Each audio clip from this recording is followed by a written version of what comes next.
D Special Section was a very small group in the Australian Army, at the Australian Army headquarters, which was responsible for decrypting Japanese diplomatic messages. Their messages from, for example, Japanese consulates in Kabul or New Delhi or various places around the world to and from Tokyo. Those messages were intercepted.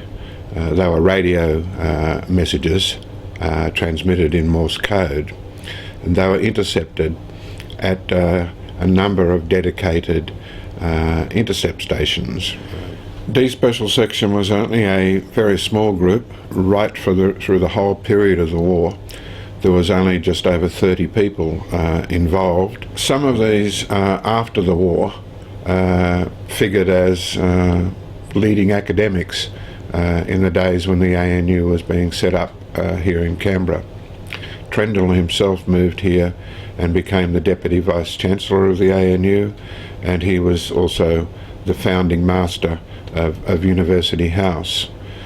David Sissons, who is the central character in putting this book together, was in the Department of International Relations here at the ANU, and we have Kenneth McKay, who was in the Classics Department. Code-breaking organisations are by their very nature some of the most secret activities that a government engages in.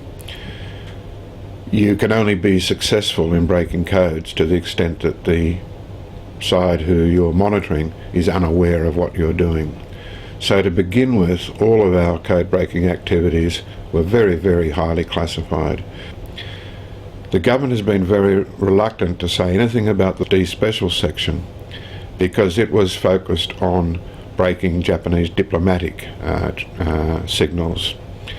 And Australia, like most countries in the world, is a signatory to various Geneva and Vienna conventions, and so in having an organisation which is concerned with monitoring someone else's diplomatic transmissions, we're actually in breach of international law to which we are a signatory. And in many cases, the British and American authorities admit that they do this, and indeed they release over time examples of diplomatic communications which have been intercepted. We have a different, much stricter attitude to that here, much more hypocritical attitude to it here, where we just simply refuse to admit that we ever intercept diplomatic communications under any circumstances, even in wartime. And that's nonsense. The sinking of the HMAS Sydney was surrounded by mysteries for quite a long time. It was sunk in 1941, November, by a German raider ship called the Cormoran, and there was no survivors from Sydney. The interesting thing is that the D Special Section was involved in this kind of solving the mystery very early in the piece in 1945. Survivors of the Cormoran were captured by the Australians, and they became prisoners of war.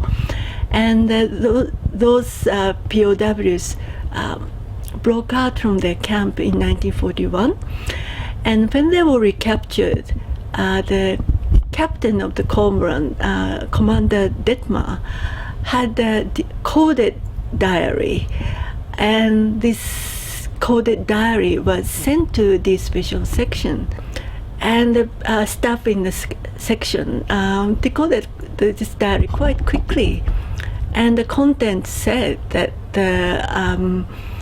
the Sydney approached Cormoran very closely, too closely, before it identified that Cormoran was actually a German raider ship, and then it was sunk by the Cormoran's attack.